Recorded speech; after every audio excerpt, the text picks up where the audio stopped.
ओम नमः शिवाय। दोस्तों आपका हमारे चैनल पर स्वागत है और इस वीडियो में हम आपको जानकारी देने वाले हैं ग्रहों के राजा सूर्यदेव 14 जनवरी 2022 को अपना राशि परिवर्तन करने वाले हैं। तो सूर्य के इस राशि परिवर्तन का मिथुन राशि के जातकों के जीवन पर क्या प्रभाव पड़ने वाला है, सूर्यदेव आने वाले समय में आपके जीवन में किस प्रकार की परिस्थितियों का निर्माण करेंगे, जीवन के किन क्षेत्रों में आपको सफलता देंगे, वही किन क्षेत्रों में आपको सावधान रहना है, संपूर्ण विषय की जानकारी इस वीडियो में हम आपके साथ साझा करने वाले हैं। इसलिए यदि आपकी मिथुन राशि है तो आप इस वीडियो को बिल्कुल भी मिस ना करें। साथ ही बताएंगे कि किन भावों में बैठे सूर्यदेव अच्छे परिणाम नहीं देते और शनि और सूर्य की युति होने की वजह से आपके जीवन में कौन सी घटनाएं घटित होंगी। इसलिए आप वीडियो को अंत तक जरूर देखें और यदि चैनल पर पहली बार आए हैं तो चैनल को सब्सक्राइब कीजिएगा, नोटिफिकेशन बेल को ऑन कीजिएगा और वीडियो पसंद आती है तो लाइक और शेयर जरूर कीजिएगा। आइए सबसे पहले ये जान लेते हैं कि किन भावों में बैठे सूर्यदेव अच्छे परिणाम नहीं देते। तो दोस्तों यदि आपकी जन्म पत्रिका में छठवें भाव में सूर्य हों तो ये अच्छे परिणाम नहीं देते। कैसे? जब छठे भाव में सूर्य होता है तो यह व्यक्ति को स्वास्थ्य संबंधी परेशानी देने का कार्य करता है। ऐसे में व्यक्ति को आँखों की समस्या हमेशा परेशान करती रहती है। साथ ही ऐसे जातकों को पिता का सुख प्राप्त नहीं हो पाता, शत्रुओं की समस्या बनी रहती है और ऐसे लोग कोर्ट कचहरी आदि के मामलों में फंस जाते हैं और छोटी सी छोटी बात को लेकर टेंशन हो जाते हैं और इनका स्वास्थ्य पर बहुत ज़्यादा दबाव पर खर्च होता है। तो दोस्तों छठवें भाव का जो सूर्य होता है वह बहुत अच्छा नहीं माना जाता है। इसके साथ यदि हम बात करें जो अगला भाव होता है वह होता है सप्तम भाव का सूर्य। जी हाँ दोस्तों, इस भाव में बैठे सूर्यदेव के अद्भुत परिणाम देखने को मिलते हैं। हालांकि जिस भी जातक या जातिका के जन्म पत्रिका के सप्तम भाव में सूर्य होगा उसे धन दौलत की बहुत ज़्यादा प्राप्ति होती है। ऐसा जातक कम उम्र में ही शोहरत कमाने लगता है। साथ ही ऐसे जातकों के जीवन में धन की कमी नहीं होती। लेकिन सप्तम भाव का सूर्य सुख समृद्धि देने के साथ साथ जीवन के एक हिस्से को खराब करता है, जो कि होता है वैवाहिक जीवन। क्योंकि वैवाहिक जीवन अच्छा बिल्कुल भी ऐसे जातकों का नहीं होता। उनके जीवन में वाद विवाद बना रहता है, कई बार तो शादी टूट जाती है, तलाक की स्थितियां बन जाती हैं। तो सप्तम भाव का सूर्य पैसे के मामले में, रुपये के मामले में तो अच्छा होता है, लेकिन ये निजी जीवन और वैवाहिक जीवन के लिए बिल्कुल भी अच्छा नहीं माना जाता है। दोस्तों जो अगला भाव होता है वह है अष्टम भाव का सूर्य। जी हाँ दोस्तों, अष्टम भाव में सूर्य होने की वजह से जातक को बीपी की समस्या, आंखों की समस्या, हृदय रोग, माता पिता का सुख प्राप्त नहीं हो पाता। ऐसे जातकों को पैतृक संपत्ति से लाभ भी नहीं मिल पाता है। कई बार पैतृक संपत्ति से ऐसे जातक या जातिका वंचित रह जाते हैं। तो अष्टम भाव का सूर्य भी बहुत अच्छा नहीं माना जाता है। दोस्तों अगला जो भाव है वह है 12वें भाव का सूर्य। जी हाँ दोस्तों, इस भाव में यदि सूर्यदेव बैठे हों तो व्यक्ति को आंखों की समस्या, बालों की समस्या, पेट से संबंधित समस्याएं देते हैं। साथ ही पिता के होने के बावजूद भी पिता से मतभेद रहना, पिता का सुख प्राप्त न हो पाना, ऐसे लोग कोर्ट कचहरी आदि के मामलों में भी उलझते हैं। लेकिन यहाँ पर बैठा सूर्य विदेश के लिए अच्छा होता है। ऐसा जातक कई बार जीवन में विदेश यात्राएं करता है, लेकिन विदेश में वह सेटल नहीं हो पाता है। तो दोस्तों ये थे वो 4 भाव। यदि आपकी जन्म पत्रिका में इन भावों में सूर्य बैठे हों तो आपको निगेटिव परिणाम ही देंगे। आइए अब बात करते हैं कि यदि आपकी मिथुन राशि है तो सूर्य का यह गोचर कैसा रहने वाला है। दोस्तों सूर्यदेव 14 जनवरी 2022 को धनु राशि को छोड़कर मकर राशि में प्रवेश करेंगे, जहां पर शनिदेव ऑलरेडी विराजित हैं। ऐसे में सूर्य और शनि की युति होगी और यह युति जो होगी वह 15 फरवरी 2022 तक रहेगी। और सूर्य को हमारे ज्योतिष शास्त्र में बहुत ही महत्वपूर्ण ग्रह माना जाता है। सूर्य को आत्मा, पिता, मान सम्मान, सरकारी क्षेत्र, राजनीतिक क्षेत्र आदि का कारकत्व प्राप्त है। ऐसे में आइए बात करते हैं कि यदि आपकी मिथुन राशि है तो आपके लिए सूर्य का यह गोचर कैसे परिणाम देने वाला है। दोस्तों यदि बात करें तो आपकी राशि से ये तीसरे भाव का स्वामी माना जाता है, यानी कि जो कि साहस, पराक्रम, भाई बहन का होता है। और वर्तमान समय में जब इनका मकर राशि में प्रवेश होगा तो यह आपकी अष्टम भाव में गोचर करेंगे, जो कि दुर्घटनाओं का होता है, सिक्स्थ सेंथ रिसर्च का भाव होता है।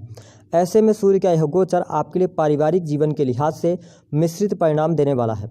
परिवार के सदस्यों के बीच में छोटी छोटी बात को लेकर मतभेद हो सकते हैं। परिवार में माता पिता के साथ भी आपके बहुत अच्छे संबंध नहीं रहेंगे। जो मिथुन राशि वाले हैं उनको अपने पारिवारिक जीवन पर ध्यान देकर चलने की आवश्यकता रहने वाली है। जो बड़े बुजुर्ग हैं उनकी सलाह मानना आपके लिए बहुत ज़्यादा जरूरी हो जाता है।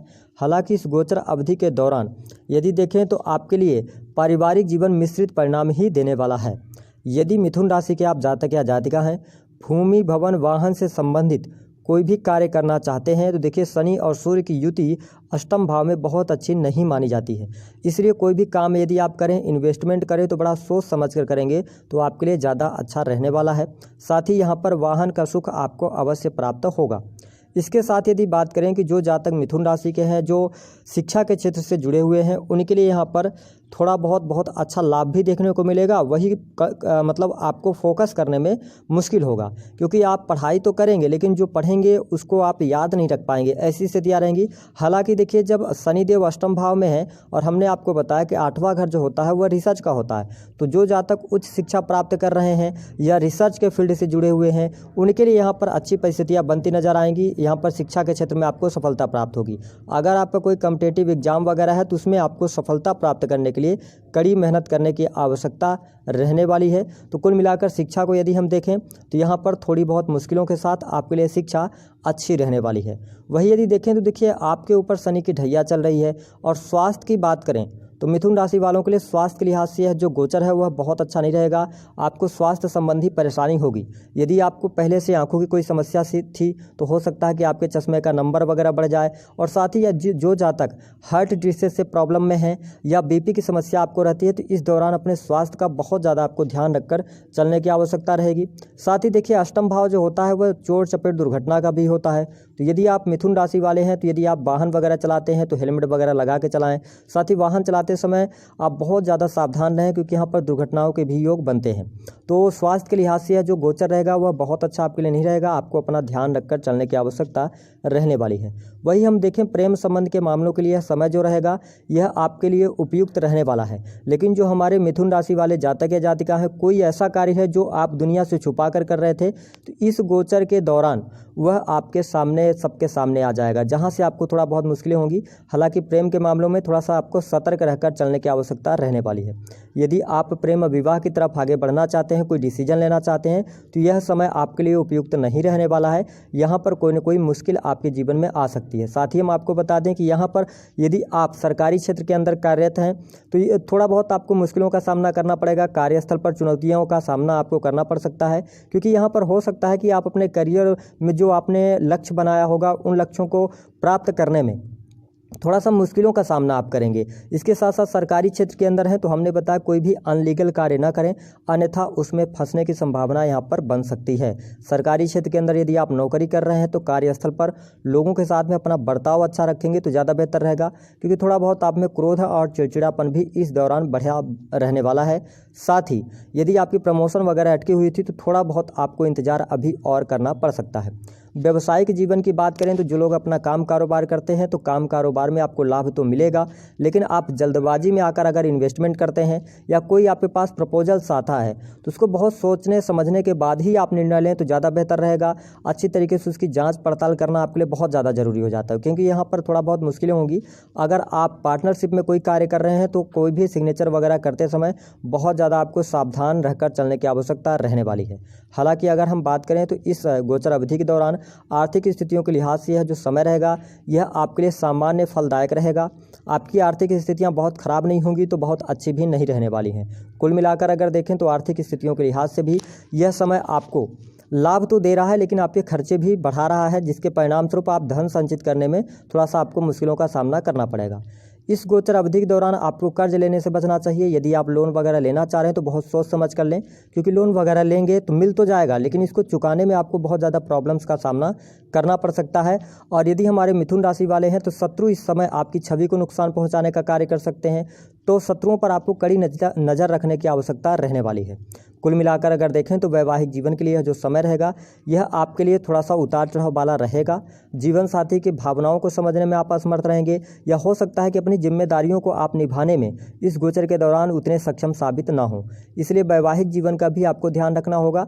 हालांकि यदि आप घूमने फिरने का कार्यक्रम बनाते हैं, अपने फैमिली को आप समय देते हैं, क्योंकि यह समय थोड़ा सा आपको व्यस्तता भी लेकर आने वाला है, तो आपके लिए वैवाहिक जीवन में सुखता प्राप्त हो सकती है।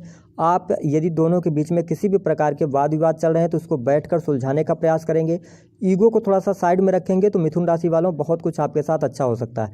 हालांकि जो लोग पेट की समस्याओं से ग्रसित हैं उनको अपने पेट का विशेष तौर पर ध्यान रखना चाहिए, क्योंकि सूर्य का यह गोचर बहुत अच्छा नहीं रहने वाला है।